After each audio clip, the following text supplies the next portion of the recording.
Partial fractions part 2। तो एक बार part 1 जरूर देखें ताकि आपको पार्ट 2 इजी लगे या आसानी से समझ में आ जाए। तो क्वेश्चन ये है कि आपको इसे पार्शियल फ्रैक्शंस में रिजोल्व करना है।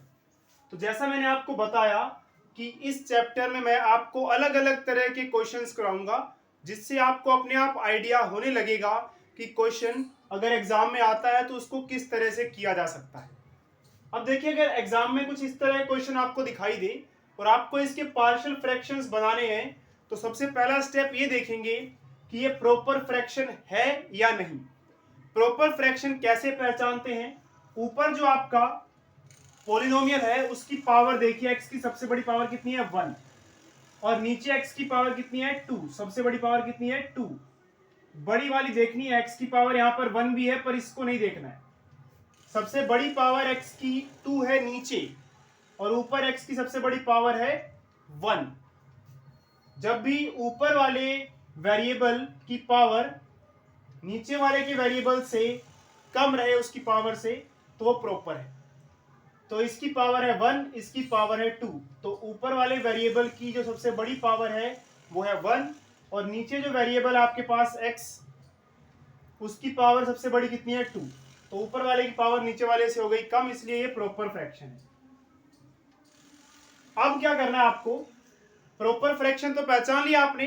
अब ये देखना है कि ये जो है ये क्वाड्रेटिक की फॉर्म में है, x की पावर 2 है, क्या इसे हम फैक्टराइज कर सकते हैं या नहीं कर सकते। अगर कर सकते हैं तो उसको सॉल्व करने का तरीका अलग है, जो कि हम यहां सीखने वाले हैं। अगर फैक्टराइज नहीं कर सकते तो उसका तरीका अलग है। तो देखते हैं क्या ये फैक्टराइज होगा या नहीं। तो x square minus 3x plus 2, क्या ये फैक्टराइज हो सकता है? आइए देखते हैं। तो एक्स स्क्वायर के सामने कोई नंबर नहीं है तो आप 1 लगा लीजिए यहाँ पे।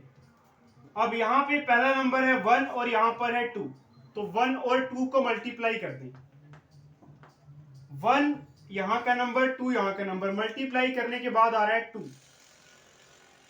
तो अब आपको दो नंबर ऐसे सोचने हैं जिनको मल्टीप्लाई करके आए 2, प्लस या माइनस करके आए माइनस का 3। तो वो नंबर देखिए क्या होगा, एक तो -1 और एक -2। ये आपके वो दो नंबर होने वाले हैं। यही दो क्यों? क्योंकि इन दोनों को मल्टीप्लाई करके आंसर आना चाहिए 2। तो मल्टीप्लाई करके देख लो, -1 मल्टीप्लाई -2, ब्रैकेट का मतलब मल्टीप्लाई, 1 2 जा 2, और ये माइनस से माइनस कट जाएगा तो प्लस में आंसर आएगा, तो प्लस लिखने की जरूरत नहीं होती। तो इन दो नंबरों को जब मैं मल्टीप्लाई कर रहा हूं तो आंसर आ रहा है 2, ठीक है, इसके इक्वली आना चाहिए था। अब अगर मैं इन दोनों को प्लस करता हूं, -1 और -2 को प्लस कर देते हैं, तो -1 प्लस माइनस, दोनों वैल्यूज के सामने माइनस का निशान है तब ये प्लस हो जाते हैं। तो 2 + 1 3, और निशान बड़ी वाली वैल्यू के सामने वाला यानी कि माइनस में आ जाएगा। तो इन दोनों को प्लस करने पर -3 आ रहा है, जो कि आना चाहिए था। इन दोनों को मल्टीप्लाई करने पे 2 आना चाहिए था, जो कि आ रहा है। तो मेरे नंबर बिल्कुल सही सोचे हैं जो मैंने सोचे हैं। तो आप फैक्टराइज कैसे करेंगे? ये 1x² एज इट इज, इसकी जगह पर आप अपने नंबर लिखिए। नंबर है -1 और साथ में x लगा दीजिए। दूसरा नंबर है -2, साथ में x लगा दीजिए, और ये प्लस का 2। अब इसका काम नहीं है, हमें वो दो नंबर चाहिए थे, वो मिल गए। अब इसका काम नहीं है, इसे मैं रब कर देता हूं।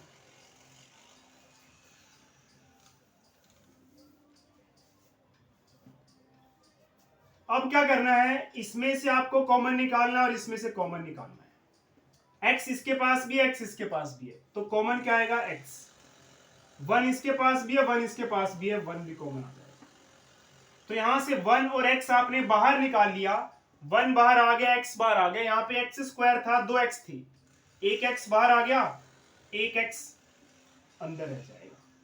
2x मल्टीप्लाई में थे, एक x बाहर आ गया, एक यहां पर रह जाएगा। उसके बाद आपने 1 और x तो बाहर निकाल लिया, कॉमन निकाल लिया, तो बचा क्या? सिर्फ माइनस बचा। ये 1x बाहर आ गया तो क्या बचा? सिर्फ माइनस। और यहां कुछ तो लिखना होगा, अब क्या लिखे? जब कुछ ना पता लगे तो 1 लगा देना आपको। इन दोनों में क्या करेंगे, 2 इसके पास भी है 2 इसके पास भी है, तो 2 कॉमन निकाल लीजिए, और यहां माइनस है तो यहां माइनस। अब ब्रैकेट के अंदर क्या आएगा, -2 बाहर आ गया तो -2x का -2 तो बाहर आ गया, अंदर क्या बचा x, तो यहां पे क्या आएगा x, और यहां पे 2 बाहर आ चुका है और साथ में माइनस बाहर आ चुका है। याद रखिए जब भी यहां माइनस और यहां प्लस होता है तो यहां तो माइनस ही आएगा जैसे मैंने कहा, और यहां प्लस होगा तो यहां भी आप क्या करेंगे, माइनस लगाएंगे। ये बात आपको ध्यान रखनी है कॉमन निकालते समय। माइनस क्यों लगाया, इस माइनस को इस माइनस से मल्टीप्लाई करने पे प्लस आता है, इसीलिए माइनस लगाया। तो 2 तो बाहर आ गया, और ये प्लस जैसे मैंने आपको कहा कि क्या बन जाता है, माइनस। कब, जब भी आप कॉमन निकाल रहे हो, बाहर माइनस और यहां पर ऐसे प्लस लिखा हो तो यहां पे माइनस लिखेंगे और यहां पर क्या आएगा, माइनस आएगा। 2 तो बाहर आ गया, जब कोई नंबर नहीं बच रहा तो क्या लगा देंगे, 1। ठीक है, x माइनस वन दोनों में ही कॉमन है, तो x माइनस वन को कॉमन निकाल लीजिए। इस पूरे में से x माइनस वन कॉमन आ गया, अंदर क्या बचा, 1x। इस पूरे में से x माइनस वन बाहर कॉमन आ गया, अंदर क्या बचा, -2, और x के सामने 1 लिखने की जरूरत नहीं है। तो ये देखिए बन गए फैक्टर्स, तो इसके फैक्टर्स ये बन गए। तो जब भी ऐसे क्वाड्रेटिक फॉर्म में आपको दिया हो पॉलिनोमियल, तो उसे पहले फैक्टराइज करके देख लेना फैक्टर्स बन रहे हैं कि नहीं बन रहे, जैसे कि इस क्वेश्चन में देखा बन रहे हैं। तो अब आपका यही क्वेश्चन ऐसा बन जाएगा, 2x प्लस 1 अपॉन में इसकी जगह पर ये लिखेंगे x minus 1 x minus 2, x minus 1 x minus 2। तो ये फैक्टराइज करने के बाद आया, तो अब हमें इसकी भी जरूरत नहीं है, हमने फैक्टराइज कर लिए ना, फैक्टर्स बना लिए, अब इसकी जरूरत नहीं है, तो मैं इसको भी मिटा देता हूं।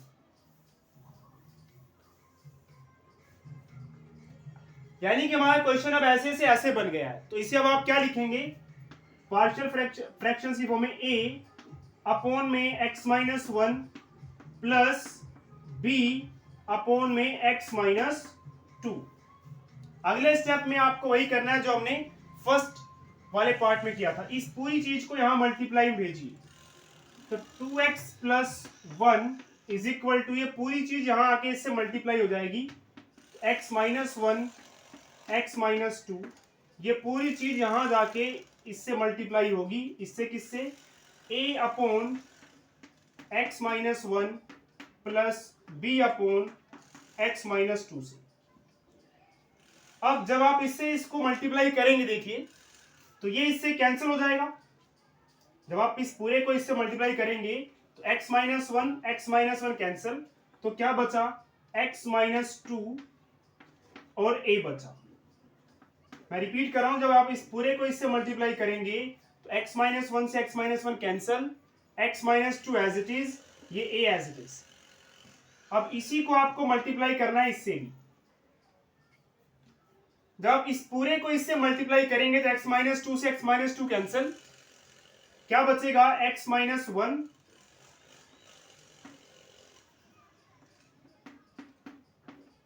क्योंकि x माइनस 2 कैंसिल हो जाएगा, तो x माइनस 1 और b बचेगा, इज इक्वल टू में 2x प्लस 1। तो एक बार मैं चेक कर लूं ब्राइटनेस वगैरह सब कुछ ठीक है, आपको सब कुछ नजर आ रहा है, ठीक ही लग रहा है सब कुछ। थोड़ी सी ब्राइटनेस बढ़ा देते हैं, अब और भी ठीक लग रहा है। अब क्या करेंगे हम, देखिए इसमें 2x प्लस 1, अच्छा इस पूरे को हम इक्वेशन नंबर 1 नाम देते हैं, बाद में फिर ये काम आएगी हमारे। अब ये a इससे मल्टीप्लाई होगा तो ये बन जाएगा ax, ये a इससे मल्टीप्लाई हो जाएगा तो माइनस 2a, ऐसे यहां पर ये b इससे मल्टीप्लाई होगा तो bx, और इसको इससे मल्टीप्लाई करेंगे तो माइनस का b।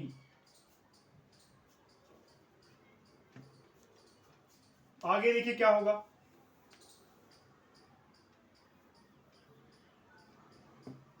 ये हमारी इक्वेशन नंबर 1 है। तो हमारे पास आया है 2x plus 1 is equal to ax plus bx। ये एक्स वाले मैं एक तरफ कर लेता हूं, तो a x plus b x minus 2a minus b, ये बिना एक्स वाले हैं, तो माइनस 2a, इसके साथ एक्स नहीं है ना, माइनस बी के साथ भी एक्स नहीं है, तो इनको मैंने अलग लिख लिया। अब आप क्या करेंगे, 2x plus 1 is equal to, x दोनों के पास है, एक्स कॉमन निकाल लेंगे, एक्स कॉमन निकालेंगे तो a प्लस बी बनेगा, और इन दोनों के पास क्या है कॉमन, कुछ भी ऐसा नहीं, माइनस है पर उसको निकाल के फायदा नहीं है, 2a माइनस बी इसको एज इट इज रहने दीजिए। अब क्या करना है, इक्वेटिंग कोफिशिएंट्स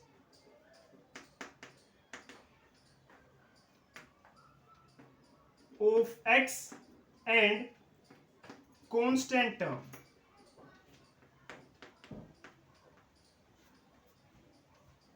यहां पे x का कोफिशिएंट यानी कि x के सामने क्या है 2, और यहां पर x के सामने या पीछे क्या है a प्लस बी। x को छोड़ के जो भी उसके सामने हो वो उसका कोफिशिएंट होता है।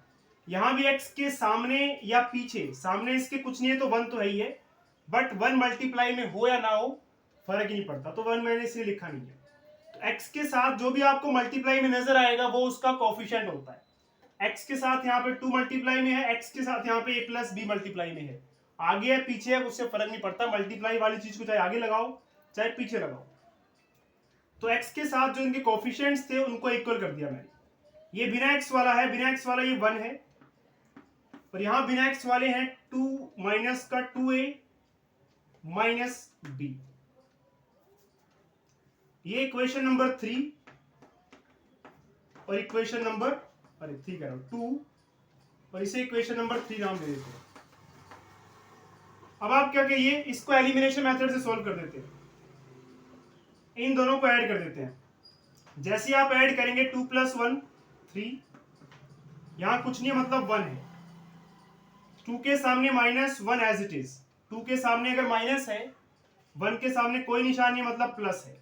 जब एक वैल्यू के सामने माइनस हो, एक के सामने प्लस हो तो माइनस करते हैं, 2 माइनस 1 1, और निशान हमेशा बड़ी वाली वैल्यू के सामने माइनस है तो आंसर में क्या आएगा माइनस, प्लस का बी माइनस का बी है तो 0 हो जाएगा।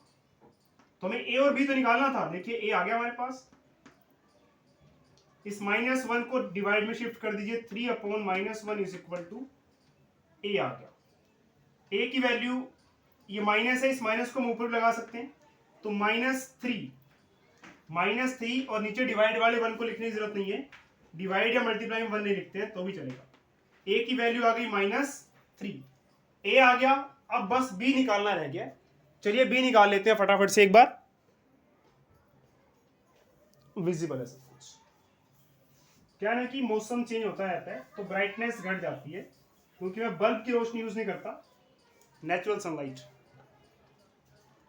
-3 इज इक्वल टू ए आ गया हमारे पास, ए की वैल्यू आ चुकी है, बी निकालना है, तो क्या करेंगे, ए की वैल्यू यहां पे -3 भर देते हैं, बी भी आ जाएगा। So put value of a is equal to -3 in equation 2। ये इक्वेशन 2 है, इसमें ए की वैल्यू हम -3 यहां पे पुट कर देते हैं, तो क्या बनेगा 2 is equal to 1a plus b था, ए की वैल्यू यहां पे भरिए -3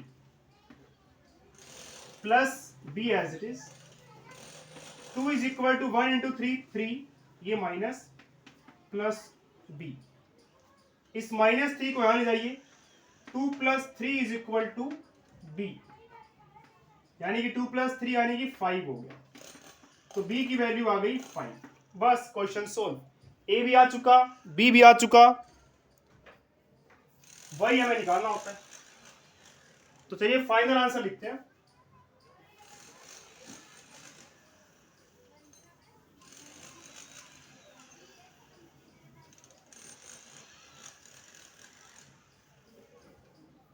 ये स्टार्टिंग में जो हमने इक्वेशन 1 बनाई थी इसमें अब ये a की वैल्यू -3 भर दीजिए और b की वैल्यू 5 भर दीजिए, आपके पास आंसर आ जाएगा। So put value of a is equal to -3 and b is equal to 5 in equation 1।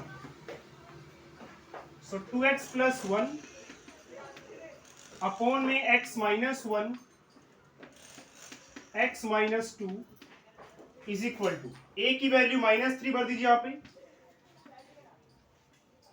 x minus 1 और b की वैल्यू 5, यहाँ b की वैल्यू 5 भर दीजिए और नीचे x minus 2 as it is. तो ये आपका देखिए फाइनल आंसर आ चुका है।